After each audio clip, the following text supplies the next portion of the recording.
যখন থেকে আমাদের এই কোটা সংস্কার আন্দোলনটি শুরু হয়েছে তখন থেকে আজ পর্যন্ত আমাদের অসংখ্য ভাই বোন শহীদ হয়েছে, হাজার হাজার ভাই বোন আমাদের আহত হয়েছে। আমরা এই বাংলাদেশে বিগত 16 বছর এই ফ্যাসিস্ট সরকারের সঙ্গে কি দেখেছি? এই বাংলাদেশে যদি একটা পিলারও হতো সেটার ক্রেডিট ওই একজন মানুষকে দেওয়া হতো, কারণ সবকিছু নাকি তার নির্দেশে হয়। তাহলে এই যে বিগত 1.5 মাসে বাংলাদেশে যতগুলো হত্যা হয়েছে, বাংলাদেশে যতগুলো খুন হয়েছে, সেগুলোর হুকুম আসলে কোথা থেকে এসেছে আমরা জানি। এই প্রত্যেকটি হুকুম বাংলাদেশের যত বাহিনী ছিল, পুলিশ থেকে শুরু করে যাদেরকে এই হুকুমটি দেওয়া হয়েছে, সেগুলো ওই খুনি হাসিনার কাছে থেকে এসেছে। তাই জায়গা থেকে স্পষ্ট কথাটি হচ্ছে যে আমরা ওই খুনি হাসিনার বিচার চাই, এবং সেই বিচারটি নিয়ে তার মতো যেন সে তার আমলে যতগুলো বিচার করেছে, অসংখ্য বিচার করেছে রাজনৈতিক উদ্দেশ্য প্রণোদিত ভাবে, অসংখ্য বিচার করেছে তার হিংসার বশবর্তী হয়ে, অসংখ্য বিচার করেছে প্রতিহিংসার বশবর্তী হয়ে, সেই জায়গা থেকে তার মতো প্রহসনের বিচার এই বাংলাদেশে আমরা করতে চাই না। আমরা তার মতো ওই কোর্টকে, ওই হাইকোর্ট থেকে শুরু করে সুপ্রিম কোর্টকে আমরা আমাদের জায়গা থেকে তার মতো ইচ্ছা মতো ব্যবহার করতে চাই না। আমাদের জায়গাটি হচ্ছে আমরা এমন একটি আন্তর্জাতিক মানের বিচার নিশ্চিত করব যেটি পুরো বাংলাদেশের মানুষ নয়, পুরো পৃথিবীর মানুষ যেটি নিয়ে আর প্রশ্ন না করতে পারে। সেই জায়গা থেকে আমাদের দাবিটি হচ্ছে আন্তর্জাতিক অপরাধ ট্রাইব্যুনালের কাছে। আমরা তাদের কাছে কেন করছি?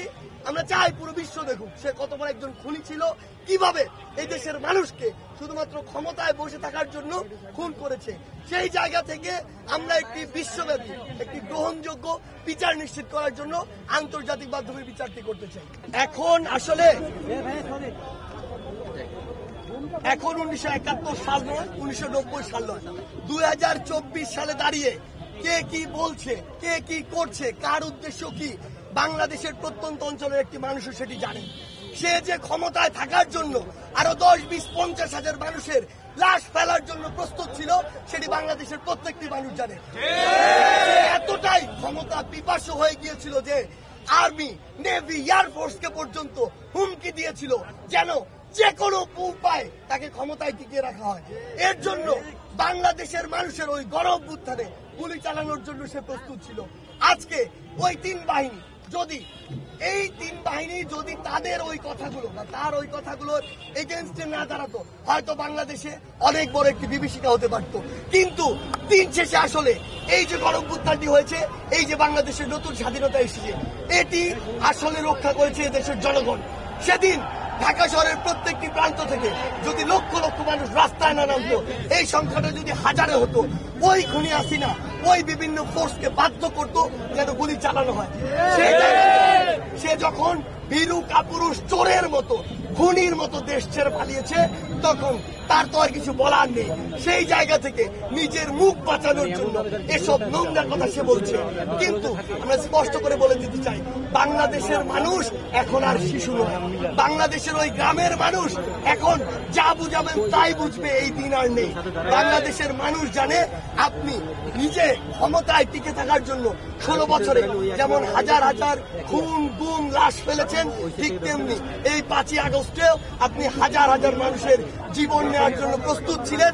আপনি একজন খুনি, আপনি খুনি শেখ হাসিনা। যে ফ্যাসিস্ট সরকার 16 বছর ধরে এই দেশের মানুষকে শাসন ও শোষণ করেছে, তাদের বিরুদ্ধে এই দেশের ছাত্র জনতা ঐক্যবদ্ধভাবে কিন্তু এই বিপ্লবটি ঘটেছে, এই গণ-অভ্যুত্থানটি ঘটেছে।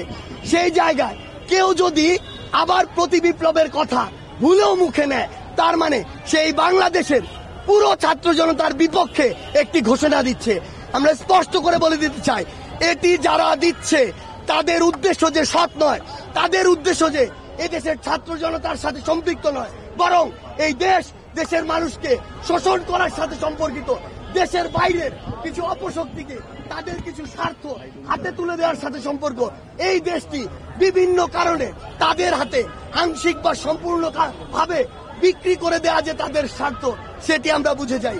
আমরা স্পষ্ট করে বলি, কেউ যদি পুনরায় আবার এই সাহসটুকু করে যে এই বাংলাদেশে আবার ছাত্র জনতার এই বিপ্লবের বিরুদ্ধে প্রতি বিপ্লব করার চেষ্টা পর্যন্ত আমরা দেখি, আমরা বলে দিচ্ছি 5ই আগস্ট দেখেছেন, এরপরে যা দেখবেন তা দেখার জন্য ছাত্র জনতার পক্ষ থেকে যা হবে তা দেখার জন্য আপনাদের অস্তিত্ব থাকবে না। যদি নিজের অস্তিত্ব টিকিয়ে রাখতে চান